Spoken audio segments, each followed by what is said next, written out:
Hello everyone, study with পূর্ণির চ্যানেলে তোমাদের সবাইকে ওয়েলকাম। তো আজকে আমি তোমাদের সঙ্গে ক্লাস চতুর্থ শ্রেণীর স্পন্দন বাংলা বইয়ের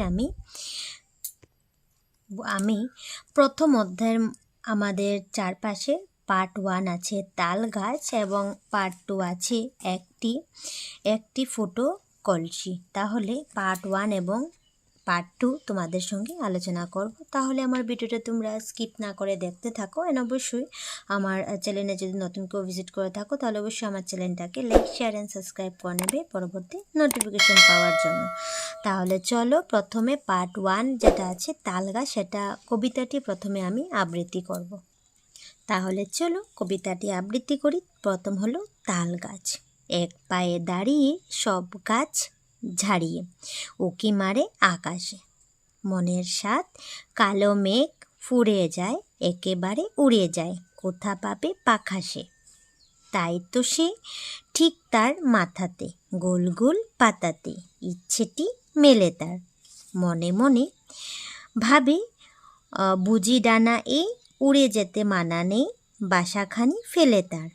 সারাদিন ঝরঝর হুতুর কাপে পাতা পত্তর, উড়ে যেন ভাবেও মনে মনে আকাশেতে বেরিয়ে, তারাদের এড়িয়ে যেন কোথা যাবেও। নেক্সট হবে তারপরে হাওয়া যেই নেমে যায়, পাতা কাপা থেমে যায়, ফেরে তার মনটি যেইভাবে মা যে হয়, মাটি তার ভালো লাগে আরবার পৃথিবীর কোনটি। এভাবে আবৃত্তি তোমরা সুন্দর করে নেবে। এখন এই কবিতাটি লিখেছিলেন কবিগুরু রবীন্দ্রনাথ ঠাকুরের, তাল গাছটি লিখেছিলেন। ঠিক আছে, তো এখন দেখে নাও ক্রিয়াকলাপের পাঠভিত্তিকের মধ্যে পড়ে যে 1 নম্বর, নিচের উত্তরগুলো শুদ্ধ না অশুদ্ধ বিচার করো। শুদ্ধ উত্তরটির পাশে বক্সে শুদ্ধ চিহ্ন দাও এবং অশুদ্ধ উক্তিগুলোর পাশে পূরণ চিহ্ন দাও। ঠিক আছে, তাহলে কোনটি শুদ্ধ হবে তোমরা দেখে নাও। দেওয়া হলো যে ক নম্বর, তাল গাছটি দুটো পায়ে দাঁড়িয়ে উকি মারে আকাশে। তাহলে এটা এক পায়ে হবে, এটা তোমার ভুল হয়ে যাবে। নেক্সট হয়ে যাবে কালো মেঘ ফুরে, তাল গাছটি উড়ে যেতে চাইছে আকাশে। তাহলে এটা তোমার শুদ্ধ হয়ে যাবে। নেক্সট হয়ে যাবে গ নম্বর, যে তাল গাছটি তার পাতাগুলোকে ডানা বলে মনে করেছে। তাহলে এটাই তোমার শুদ্ধ হবে। নেক্সট হয়ে যাবে পাতা ঝরঝর হুতুর করে কাঁপছে। ঠিক আছে, তাহলে এটাও তোমার শুদ্ধ হবে। নেক্সট হবে যে নম্বর, হাওয়া থেমে গেলেও পাতা কাঁপা থামে না। তাহলে এটা তোমার ভুল হয়ে যাবে। ঠিক আছে, পূরণ চিহ্ন তোমরা এখানে দিয়ে দেবে বয়স্কের মধ্যে।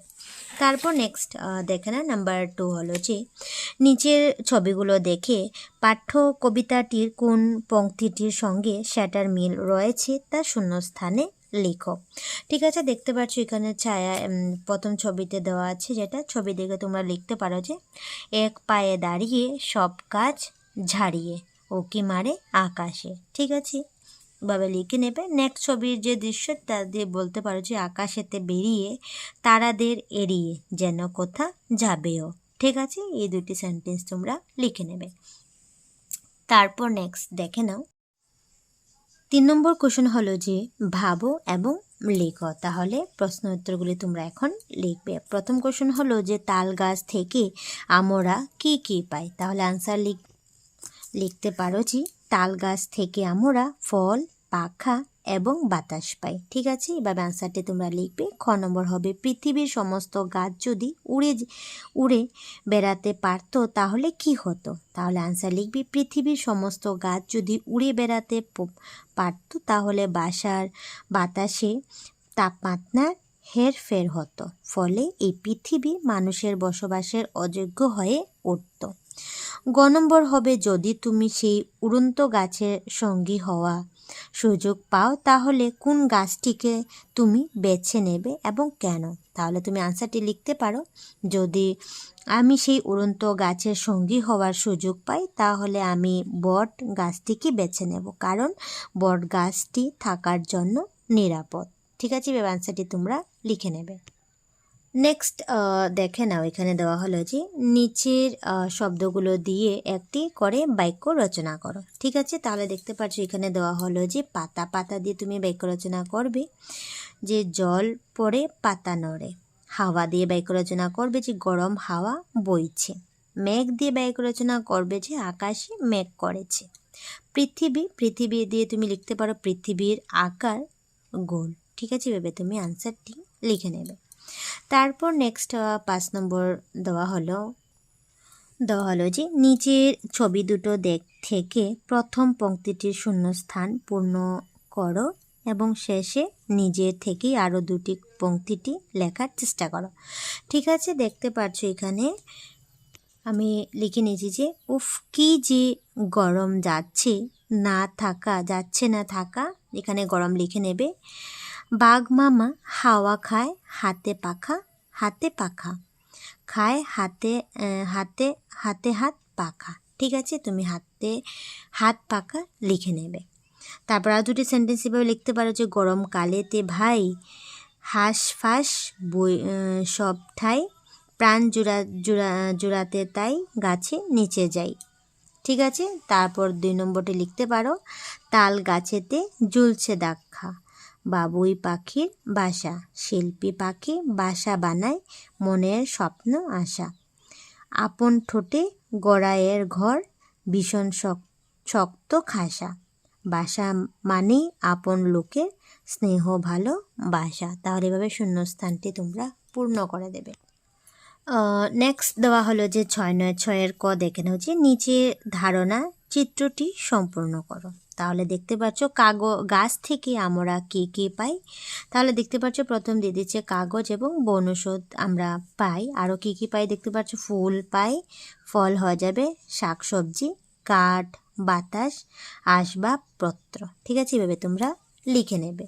নেক্সট খ নম্বর হলো যে উপরের ধারণা চিত্রটি অবলম্বনে গাছ থেকে আমরা কিভাবে উপকৃত হই সে সম্পর্কে লেখো। তাহলে তুমি আনসারটি এভাবে লিখতে পারো যে গাছ থেকে আমরা বাতাস তথা অক্সিজেন পেয়ে থাকি বাঁচার জন্য। গাছ থেকে সকল প্রকার খাদ্য সামগ্রী আমরা পাই। গাছ থেকে আমরা ফুল, ফল, বনৌষধ, কাগজ, কাঠজাত আসবাবপত্র ইত্যাদি পেয়ে নানাভাবে আমরা উপকৃত হই। এভাবে আনসারটি তোমরা লিখে নেবে। নেক্সট ভাষা অধ্যয়ন দিয়ে দিচ্ছে। 7 ক হবে লক্ষ্য করো। ত যুগ আ যুগ ল যুগ হয়ে যাবে তাল। এখানে বর্ণগুলো যুক্ত করে শব্দ গঠন করেছে। তোমরাও এইভাবে নিজের বর্ণগুলো জুড়ে শব্দ গঠন করো। ঠিক আছে, তাহলে এখানে দেখতে পাচ্ছ শব্দ গঠন করে দেওয়া হলো যে প যুগ আ যুগ ত যুগ আ যুগ হয়ে যাবে পাতা। ম যুগ আ যুগ ত যুগ আ যুগ হয়ে যাবে মাথা। প যুগ আ যুগ ট যুগ ই যুগ হয়ে যাবে মাটি। নেক্সট হয়ে যাবে আ যুগ ক যুগ আ যুগ স যুগ হয়ে যাবে আকাশ। ব যুগ আ যুগ স যুগ আ হয়ে যাবে বাসা। ই যুগ চ যুগ ছ যুগ আ হয়ে যাবে ইচ্ছা। ঠিক আছে, এভাবে তোমরা শব্দ গঠন করবে। নেক্সট দেওয়া হলো যে খ নম্বর নিচে দেওয়া শব্দগুলোর বর্ণ বিশ্লেষণ করে দেখাও। ঠিক আছে, এখন তুমি বর্ণ বিশ্লেষণ করবে, ভেঙে লিখবে। ঠিক আছে, উত্তর দিয়ে দিচ্ছে প্রথমে, তুমি ভেঙে লিখবে। তাহলে থতর দিয়ে তুমি বিশ্লেষণ করবে যে থ যুগ অ যুগ থ যুগ হ যুগ র যুগ অ। ঠিক আছে, সারাদিন তুমি শব্দটি বিশ্লেষণ করে লিখবে যে স যুগ আ যুগ র যুগ আ যুগ দ যুগ ই যুগ ন যুগ অ। পৃথিবীকে তুমি বিশ্লেষণ করে লিখবে যে প যুগ থ যুগ ই যুগ ব যুগ দীর্ঘ ই। হাওয়াকে তুমি ভেঙে লিখবে যে হ যুগ আ যুগ সন্দুক যুগ অন্তস্থ যুগ আ। ঠিক আছে, এভাবে তুমি হাওয়াটাকে বিশ্লেষণ করে লিখবে। নেক্সট তোমার গ নম্বর দেওয়া হলো যে এলোমেলো করে দেওয়া বর্ণগুলো সাজিয়ে অর্থপূর্ণ শব্দ তৈরি করো। তাহলে দেখতে পাচ্ছ এখানে এলোমেলো শব্দ দিয়ে দিচ্ছে, তুমি সঠিক করে লিখবে। তাহলে প্রথমটা হয়ে যাবে সাত, লিখে নেবে। তারপর নেক্সট হয়ে যাবে মেঘ, ঠিক আছে। তারপর নেক্সট হয়ে যাবে তোমার আকাশ, নেক্সট হয়ে যাবে তোমার পৃথিবী, তারপর নেক্সট হয়ে যাবে তোমার পাতাপত্তর, ঠিক আছে। এভাবে তুমি এলোমেলো শব্দগুলি সঠিক অর্থভাবে লিখে নেবে। তারপর নেক্সট হয়ে যাবে যে 8 নম্বর, এসো তাল শব্দটির সঙ্গে আ, ই এবং উ যোগ করে নতুন শব্দ সৃষ্টি করি এবং বাক্য রচনা করি, ঠিক আছে। তাহলে তুমি এভাবে লিখতে পারো যে তা দিয়ে দিচ্ছে তা, তাল যোগ আ হয়ে যাবে তালা, তালা দিয়ে দরজা বন্ধ করা হয়, ঠিক আছে। নেক্সট হয়ে যাবে তাল যোগ ই হয়ে যাবে তালি, দিয়ে হবে এক হাতে তালি বাজে না। নেক্সট হয়ে যাবে তাল যোগ উ হয়ে যাবে তালু, তালু দিয়ে তুমি বাক্য রচনা করবে হাতের তালু খুবই নরম, ঠিক আছে। এভাবে শব্দগুলি লিখে তুমি বাক্য রচনা করো। নেক্সট 9 নম্বর দেখে না, এমন অনেক শব্দ আছে যেগুলো বানান একই অথচ একাধিক অর্থ হতে পারে। যেমন তাল শব্দটিকে ধরে নিতে পারি সারণীতে দেওয়া অন্যান্য এ জাতীয় শব্দের একাধিক অর্থ নির্ণয় করো এবং বাক্য রচনা করো। তাহলে দেখতে পাচ্ছ মূল শব্দ দিয়ে দিচ্ছে তাল, চিনি, দিন, পান। প্রথম অর্থ হয়ে যাবে এক জাতীয় ফল, ঠিক আছে। প্রথম অর্থ দিয়ে বাক্য রচনা হয়ে যাবে তালের রস খেতে আমি খুব ভালোবাসি। দ্বিতীয় অর্থ হবে সঙ্গীতের ক্ষেত্রে সবসময় বিভাগ বা মাত্রা। দ্বিতীয় অর্থের দিকে বাক্য রচনা হয়ে যাবে তোমার সুর ও তালের জ্ঞান আছে, তুমি গায়ক হতে পারবে। সিমিলারলি এভাবে চিনির প্রথম অর্থ কী হবে, চিনি দিয়ে তুমি লিখতে পারো এক জাতীয় মিঠা দ্রব্য। প্রথম অর্থ দিয়ে হয়ে যাবে চিনি খেতে সকলেরই ভালোবাসে। দ্বিতীয় অর্থ হয়ে যাবে কারোর সাথে পরিচিতি, ঠিক আছে, চিনি। নেক্সট হয়ে যাবে দ্বিতীয় অর্থ দিয়ে হবে আমি তোমাকে তো চিনি। দিন প্রথম অর্থ হয়ে যাবে দিবস, প্রথম অর্থ দিয়ে যেটা হবে দিবসের শেষে রাত আসে। নেক্সট হয়ে যাবে দ্বিতীয় অর্থ হয়ে যাবে কিছু দেওয়া। নেক্সট হয়ে যাবে আমাকে 10টি টাকা দিন। নেক্সট হয়ে যাবে পান প্রথম অর্থ হয়ে যাবে লতা জাতীয় গাছের পাতা। অনেকেই পান খেতে ভালোবাসে। তারপর দ্বিতীয় অর্থ হয়ে যাবে গলা দিয়ে গিলা। আমি 1 গ্লাস দুধ পান করলাম। তো এভাবে তুমি লিখতে পারো। 10 নম্বর দেখে নাও, এসো এবার তাল শব্দটির সঙ্গে বিভিন্ন শব্দ জুড়ে নতুন নতুন শব্দ সৃষ্টি করে, ঠিক আছে। তাহলে দেখতে পাচ্ছ তাল যোগ নবমী হয়ে যাবে তাল নবমী, একটা করে দিয়েছে, তাহলে লিখবে ভাদ্র মাসে শুক্লা নবমী, ঠিক আছে। নেক্সট হয়ে যাবে তাল চোচ, তুমি লিখতে পারো যে তাল চোচ হয়ে যাবে কবিতায় ছন্দ পতন। তাল ভঙ্গ হয়ে যাবে তাল যুগ ভঙ্গ হয়ে যাবে তাল ভঙ্গ, গানের তাল ভাঙ্গা, ঠিক আছে। এভাবে তোমরা লিখতে পারো। নেক্সট হয়ে যাবে জেনে রাখো তাল শব্দটির সঙ্গে অন্য শব্দ জুড়ে আরও নানা রকম অর্থ প্রকাশ করা যায়। তাহলে খুবই ইম্পর্টেন্ট, এগুলি তোমরা ভালো দিকে শিখে রাখবে। তাল গোল পাকানো মিন্স বিপর্যস্ত বা বিশৃঙ্খলা করা। তাল মিন্স প্রচুর রাশি। তাল কাটা হবে তাল ভঙ্গ হওয়া। তাল পাতার সেপাই হয়ে যাবে অত্যন্ত কৃশ বা দুর্বল ব্যক্তি। তাল ক্ষীর হয়ে যাবে তালের গোলা দুধের সঙ্গে জাল দিয়ে প্রস্তুত ক্ষীর।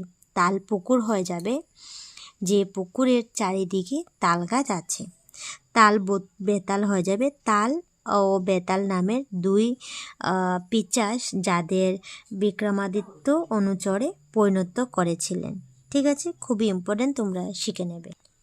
নেক্সট 11 নম্বরের দেখে নাও, ছবি দেখে নিচে প্রশ্নগুলির উত্তর দাও। ঠিক আছে, তাহলে ভালো দিকে ছবিগুলি দেখবে এবং খুবই ইম্পর্টেন্ট যে আমাদের কেন বৃক্ষরোপণ করা উচিত। কয়টি কোশ্চেনের আনসার দেওয়া হলো যে গাছের শিকড় ভূমিকায় রোধ করে, যে অঞ্চলে গাছপালা বেশি থাকে সেখানে নিয়মিত বৃষ্টিপাত হয়, অনেক পশু পাখির আশ্রয় হচ্ছে গাছ।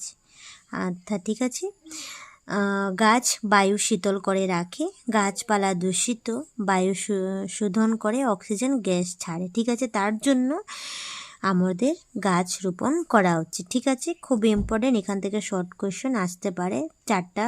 আমাদের কেন বৃক্ষরোপণ করা উচিত 5টা লাইন বলার জন্য, তাহলে এখান থেকে তোমরা শিখে নেবে। ঠিক আছে, তারপরে খ নম্বর কোয়েশ্চেন হলো ছবি দেখে তোমার মনে কি ভাব জেগেছে বলো। উপরে ব্যানারে উল্লেখিত কারকগুলো ছাড়াও আরও কি কি কারণে গাছ লাগানো উচিত বলে তুমি মনে করো বলো, লিখো। তাহলে তুমি আনসারটিভাবে লিখতে পারো যে ছবিটি একটি সুন্দর প্রাকৃতিক পরিবেশের চিত্র সেখানে চোখের সামনে তুলে ধরেছে। সেখানে দেখা যাচ্ছে গাছকে আশ্রয় করে নানা ধরনের পাখি, কাঠবিড়ালি ও বানর নিরাপদে বিচরণ করেছে। গাছ আমাদের পরম মিত্র, খুব আদরের মানুষের মতো। তারা আমাদের ফল দেয়, পৃথিবীর মাটিকে রক্ষা করে। এর জন্য গাছ লাগানো উচিত বলে আমি মনে করি। এভাবে আনসারটি লিখে। নেক্সট গ নম্বর হবে, একটি গাছের চারা রোপণ করার পর সেটার পরিচর্যার জন্য তুমি কি কি পদক্ষেপ নেবে বলো ও লিখো।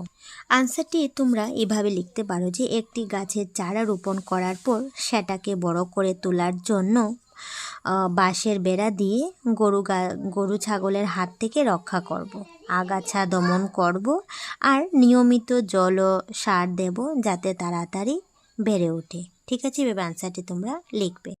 নেক্সট প্রকল্পের মধ্যে পড়ে 12 নম্বর দেখে নাও। কোয়েশ্চেন হলো যে মনে করো তোমাদের প্রাঙ্গণের যে কোনো একটি গাছের সঙ্গে তুমি আলাপ করতে চাইছো।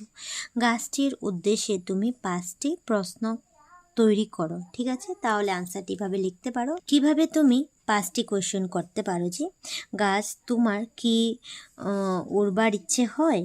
2 নম্বর দিয়ে লিখতে পারো তোমার কি আমাদের মতো ঘুরতে ইচ্ছে হয়, কোয়েশ্চেন করতে পারো। আমরা ফুল ফল তুললে তোমার কি কষ্ট হয় না। 4 নম্বর দিয়ে বলতে পারো তোমার কি কথা বলতে ইচ্ছা হয় না। 5 নম্বর দিয়ে তোমরা কোয়েশ্চেন করতে পারো যে তোমার কি আমাদের মতো খেলতে ইচ্ছা করে না। ঠিক আছে, এভাবে 5টা কোয়েশ্চেন তোমরা গাছের উদ্দেশ্যে করতে পারো। তাহলে এই পার্টটির কোয়েশ্চেন আনসার এখানেই শেষ করলাম এবং এখানে এক্সট্রা কোয়েশ্চেন দেখে নাও। এই পার্টটির এক্সট্রা কোয়েশ্চেন 4টা দেখে নাও যে তাল গাছ কবিতাটি কে রচনা করেন। আর আনসার বলবে কবিগুরু রবীন্দ্রনাথ ঠাকুর। 2 নম্বর বলবে যে তাল গাছ কবিতাটি কবে কোন সাময়িক পত্রিকায় প্রকাশিত হয়। আনসার বলবে কবিতাটি 1922 সালে রঙ্গমশাল সাময়িক পত্রিকায় প্রকাশিত হয়। তাল গাছের মনে কি স্বাদ জাগে। আনসার বলবে তাল গাছের মনে স্বাদ জাগে যেন একেবারে আকাশে উড়ে যায়। তাল গাছের পাতা দিয়ে কি তৈরি হয়। আনসার বলবে পাখা তৈরি হয়। এখন শব্দের অর্থ দেখে, এগুলা শব্দের অর্থ তোমরা খাতায় লিখে শিখতে পারো। যেমন উকি শব্দের অর্থ হয়ে যাবে মাথা তুলে দেখা। ফুঁড়ে শব্দের অর্থ হয়ে যাবে ছিঁড়ে বা ফাঁক করে। আকাশের শব্দ হয়ে যাবে গগনে। স্বাদ হয়ে যাবে বাসনা। ডানা শব্দের অর্থ হয়ে যাবে পাখির পাখা। মানেই হয়ে যাবে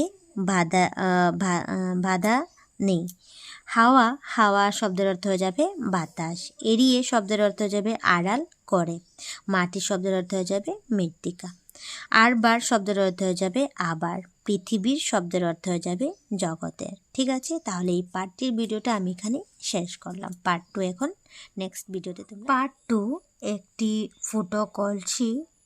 এই চ্যাপ্টারের আমি প্রথমে শব্দের অর্থ দেখে নাও। তাহলে প্রথম শব্দের অর্থ হয়ে যাবে, দেখতে পাচ্ছ ভারী শব্দের অর্থ হয়ে যাবে যে ভার বয়। উপার্জন শব্দের অর্থ হয়ে যাবে রোজগার। রোজ প্রতি শব্দের অর্থ হবে প্রতিদিন। ফুটো শব্দের অর্থ হয়ে যাবে ছেঁদা।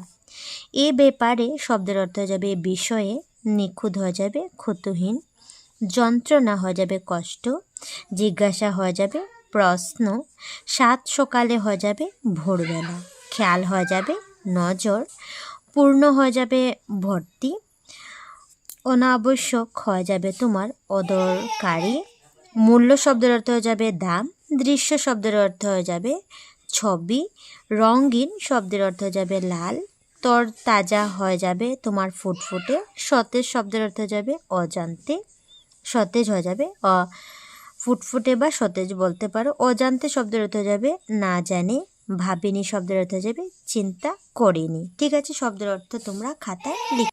নেক্সট হয়ে যাবে যে ক্রিয়াকলাপ পাঠভিত্তিকের মধ্যে 1 নম্বর হলো নিচে দেওয়া প্রশ্নগুলোর মধ্যে শুদ্ধ ত্রুটি বেছে বের করে সঠিক বৃত্ত পূর্ণ করো।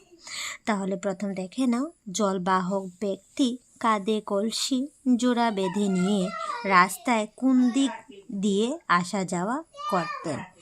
তাহলে 4টা কোশ্চেন দিয়ে দিচ্ছি। রাস্তার মধ্য দিয়ে, রাস্তার ডান দিকে, রাস্তার বাঁ দিকে, রাস্তা দিয়ে আঁকা বাঁকা ভাবে। তাহলে সঠিক আনসার তোমার গ হয়ে যাবে রাস্তার বাঁ দিকে। তাহলে গ নম্বর বৃত্তটি তোমরা পূর্ণ টিকমার্ক শুদ্ধ করে দেবে। ঠিক আছে, পূর্ণ না শুদ্ধ করে দেবে।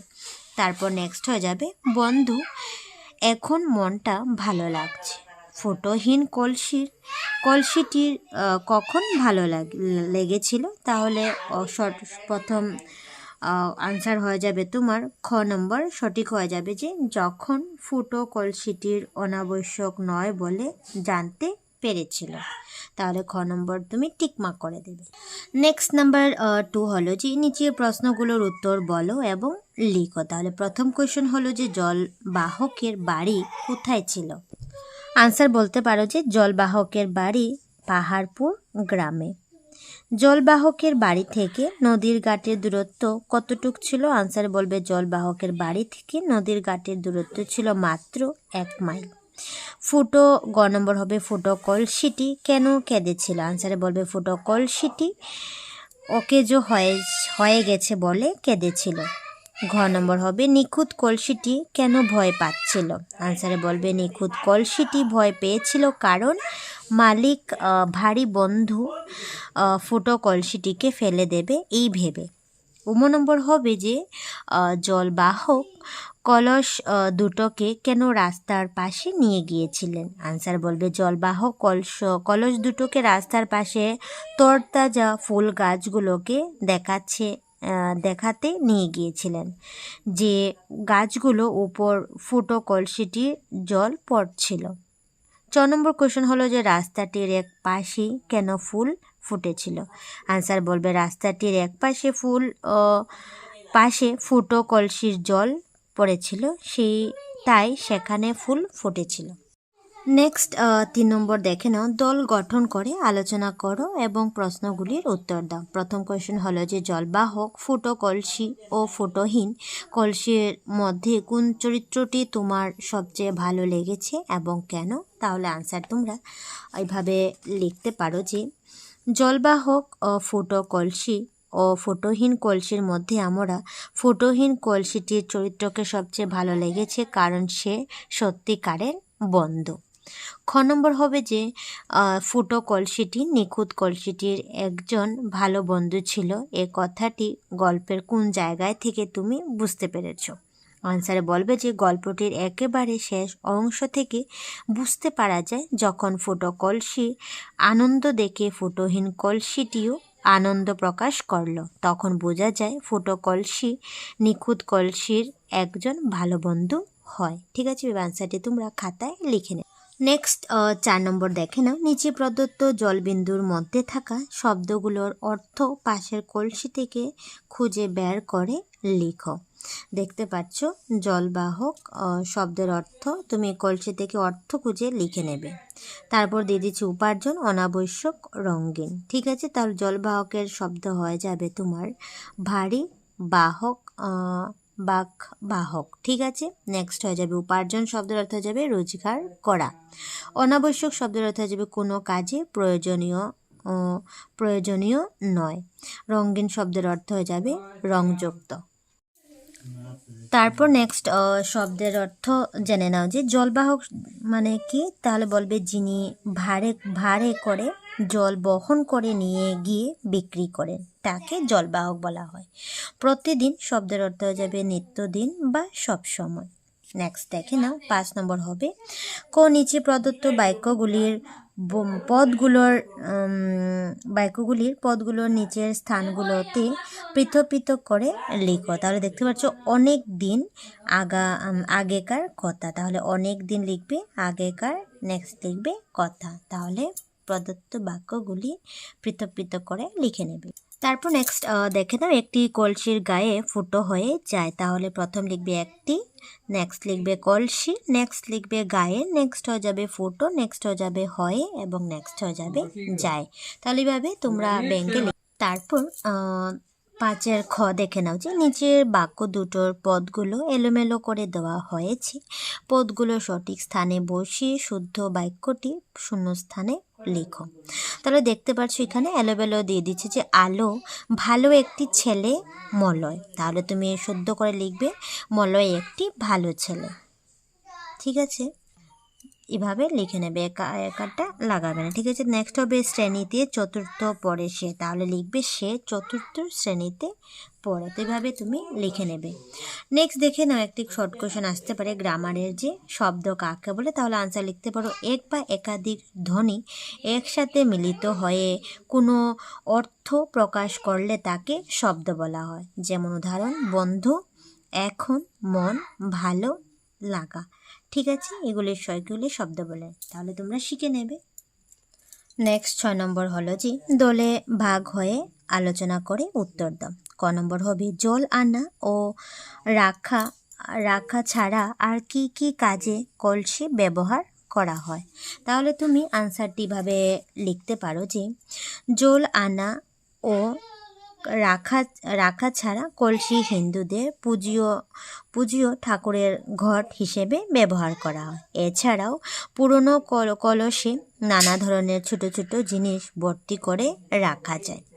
তারপর 2 খ নম্বর দেখে নাও যে কলসি ছাড়া আর কি কি মৃৎপাত্র আমরা ব্যবহার করি এবং এগুলো কি কি কাজে ব্যবহৃত হয়। আনসারে বলবে কলসি ছাড়াও আমরা নানা ধরনের মৃৎপাত্র ব্যবহার করি, যেমন প্রদীপ সন্ধ্যাবেলায় ঘরে জ্বালানো যায়, ধূপদানি এটা দিয়ে ধুনা জ্বালানো হয়, ছোট ছোট ঘট বা পূজা পার্বণে লাগে, ফুলের টব যার ধারা বিভিন্ন জাতের ফুল বা ফল ও শস্যে গাছও লাগানো যায়।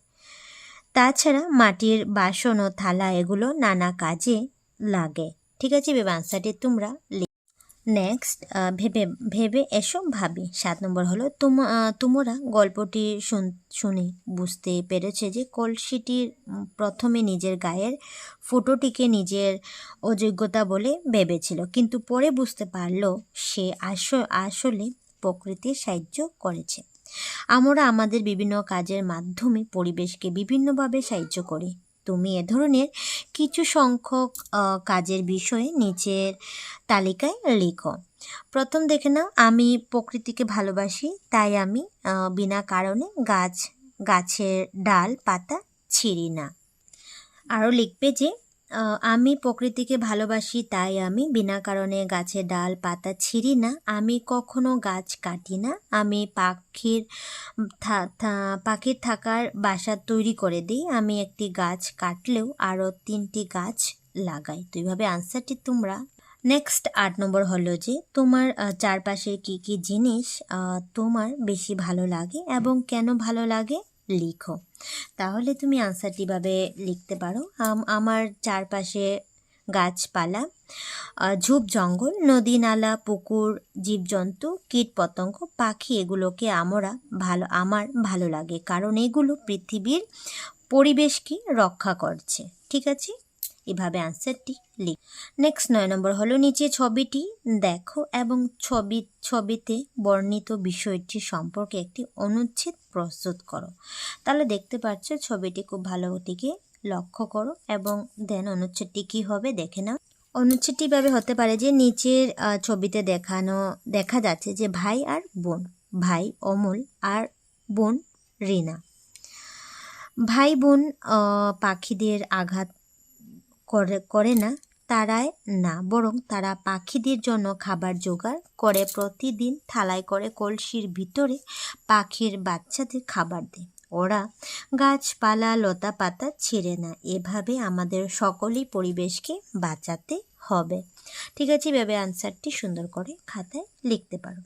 তারপর নেক্সট, তারপর এই পার্টের কিছু এক্সট্রা কোয়েশনও দেখে নাও যে কয়েকটি মিষ্টি ফলের নাম লেখো। তাহলে লিখবে যে আম, কাঁঠাল, কলা, পেঁপে।